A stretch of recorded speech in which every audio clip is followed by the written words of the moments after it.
top mountains. They say the right hand be slaying dragons.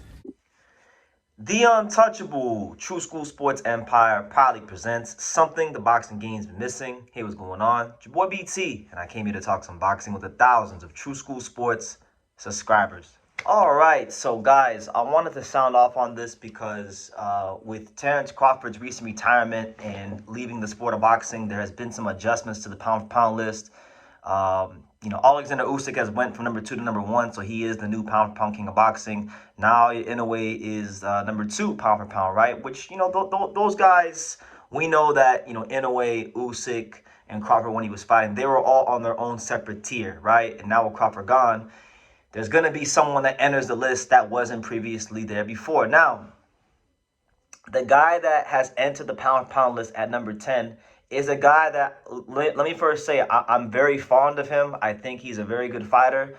I think he's the most skilled fighter currently in boxing from Puerto Rico.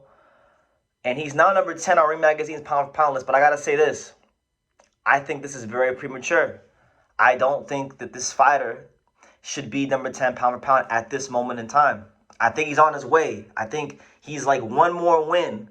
One more real quality win from being a legitimate, solidified top 10 pound-for-pound fighter. But right now, I think this is just very premature. But your new number 10 pound-for-pound fighter on Ring Magazine is Oscar Collazo from the minimum weight division. Now, I like Oscar Collazo. I've spoken highly on him many, many times here on this channel. Very good fighter, but let's keep it honest. Let's keep it all the way 100% about Oscar Collazo. First and foremost, he fights in the minimum weight division, which is, in terms of the pool of fighters, there's only 309 minimum weights in the world. So there's not a lot to conquer in this weight class in comparison to other weight classes. And on top of that, all the top guys, he hasn't beat them yet. Like, that's just the truth. Yes, he's beaten Melvin Jerusalem, who has won on to become world champion again. And he may go ahead and rematch him again in a great fight.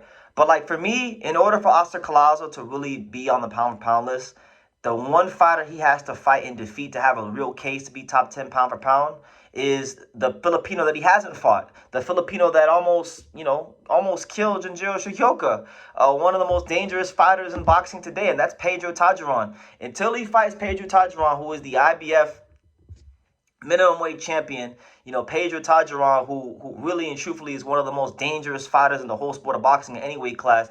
Till he fights and beats him, we don't got no business talking about Oscar Collazo on the pound-for-pound list, because if you want to keep it all the way 100, resume-wise, his resume is very similar to Jaron Ennis. Jaron Ennis, much like Collazo, very talented southpaw. Fought for the Ring Magazine title, which really shouldn't even have been on the line when he fought Stanionis, much like with Collazo. I don't think Collazo should have been fighting for the Ring Magazine title yet, because he didn't fight Melvin Jerusalem for that belt. He didn't fight Pedro Tajaron for that belt. So why is he getting a ring belt, It just seems premature. And really and truthfully, if you want to just be honest, right? He's not a multiple division world champion, right, or anything like that. He hasn't moved up in weight and beat someone bigger than him. He's just won some good fights at bantamweight and been dominant as a 105-pound fighter. And truth be told, could we even really say that in terms of accomplishments that Oscar Collazo is even the number 1 pound-for-pound fighter in Puerto Rico? Let's forget like top 10 pound-for-pound. Is he really even right now at this moment in time on this fine day of December 26th? 2025, 6:33 p.m. Eastern Standard Time. Is he really even the true, undeniable number 1 pound-for-pound fighter from Puerto Rico? Because right now in Puerto Rican boxing, you got Rene Santiago, who's going to Japan. He's beating up on Kaosuke Takami. He's beating up on former world champions like Shokichi Iwata as the underdog and really making a name for himself, really solidifying himself right now, currently as the guy in the light flyweight division. Can you really definitively say that Collazo has a better resume than him? I don't think so. I don't care if you think he's more skilled or he's better, but he doesn't have a better resume than Santiago, right? Look at Subru Matias. Matias is a 2-time world champion at 140. He's fought and beat guys as the underdog. Guys like Alberto Puello and just a whole host of very, very dangerous men.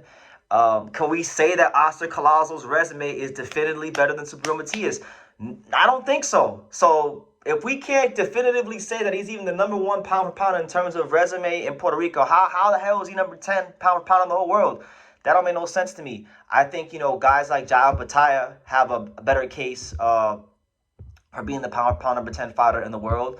He's actually defeated a guy who's one of the best fighters in the history of his weight class in Marius Briedis multiple times in a very, very classic fight. I look at a guy like, even a guy like Teofimo Lopez, who's very accomplished, being a 2-time lineal champion. I think he deserves the 10th spot more than a guy like Oscar Collazo. And I can go on and on. There's guys that I don't think are top 10 pound for pound that I think have accomplished more in boxing than Oscar Collazo right now. I think Masamichi Ibuki knocking out Kenshiro, knocking out Sevenati no Chinga. I feel like he should be higher pound for pound than even a guy like Oscar Collazo. And the list goes on and on and on. I mean, I can name more guys, but I don't want to put the guy down. I'm not trying to put him down. I'm just saying, look, he's a very good fighter. He's one of the most skillful fighters in the lighter weight categories. But number 10 pound for pound is too much right now. And look, I love seeing the lighter weight categories get their shine. But one thing I'm not going to do is do things prematurely. He's not there yet. I think he's on his way. I think if he beats Pedro Tajuron, that to me, that's the fight.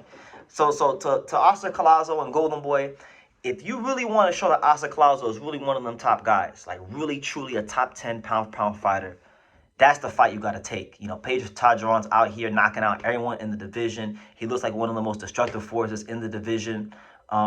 We saw what he did to Jinjiro Shigeoka earlier in the year. That's the fight. There's not a whole lot of fights out there in the minimum weight division for Oscar Collazo.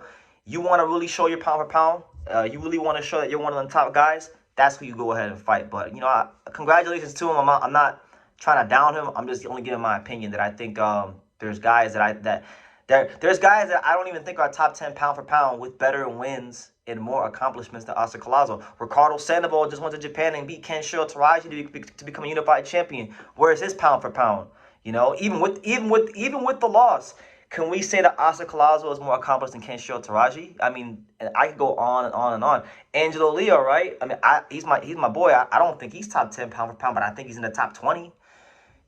Has Oscar Collazo had a performance against somebody as dangerous as Bernardo Lopez as the underdog and knocked him out in one punch? I don't think so. And I don't even think Angelo's pound for pound, right? So there's guys that I can name that I think have a very strong case for that 10th spot that aren't there. But they're giving it to Oscar Collazo. So look, my thing is this: now that you're there, Oscar, there's gonna be more responsibility placed on your shoulders. You gotta go on there. You gotta represent Puerto Rican boxing in that 10th spot with pride and dignity. So Pedro Tajuron is the fight. Melvin Jerusalem rematch is cool. Melvin's a very good fighter, but you beat him already. Oscar already beat Melvin Jerusalem. So if you beat him again, that don't really prove nothing, even if you got a belt. The guy I need to see Oscar Collazo fight is hands down,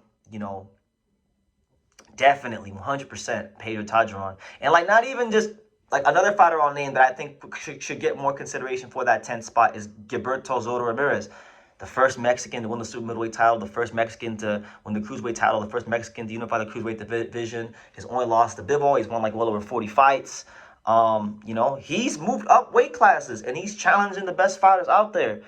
Beat up on Chris Benoit-Smith, who's a very good fighter. So my thing is, there's a lot of guys who are not pound for pound top 10 who have accomplished more in the sport of boxing than Oscar Collazo, and he's just getting leapfrogged over them for what? He hasn't even really cleared out his division, and it's a very thin weight class in comparison to the rest of boxing. So I think you beat Pedro Tajuron, and it's a real. That's how you really cement it for me. But again, they think he's already there. I don't think so, but congratulations to him. Now it's time to continue shining and showing that you're worthy of that spot. So I'm going to leave it at that. What do you guys think? Oscar Collazo is now the number 10 pound fighter in the world. Do you guys think the spot is justified? If you don't think he should be number 10, who do you think should be in that 10th spot that's not on it right now? I'll read you guys the list. The list goes as follows. Number 1, Usyk. Number 2, Inoue. Number 3, Bam Rodriguez. Number 4, Bivol. Number 5, Better Biev. Number 6, Junta Nakatani. Number 7, Shakur Stevenson. Number 8, Benavidez. Number 9, Devin Haney. And number 10 is Oscar Collazo. So you guys tell me who is not, who should be above Oscar Collazo if you think he doesn't deserve that spot right now at this juncture in time. Leave your comments down below. Make sure you guys take the time to subscribe. And like I say in every single one of these videos, you can love me or you can hate me. But I'm just a kid from Dania. So until next time, take care. Thank you for watching True School Sports. Thank you for watching another video on the untouchable True School Sports Empire, the home of boxing. We're on the road to 100,000 subscribers, guys. So help us keep being great. Help us keep pushing out that real boxing content for the fine folks all around the world. And make sure you jab, you hook, you Mike Tyson, you Mayweather that subscribe button. Pops, show them how do they gotta hit the subscribe button. Pop, pop.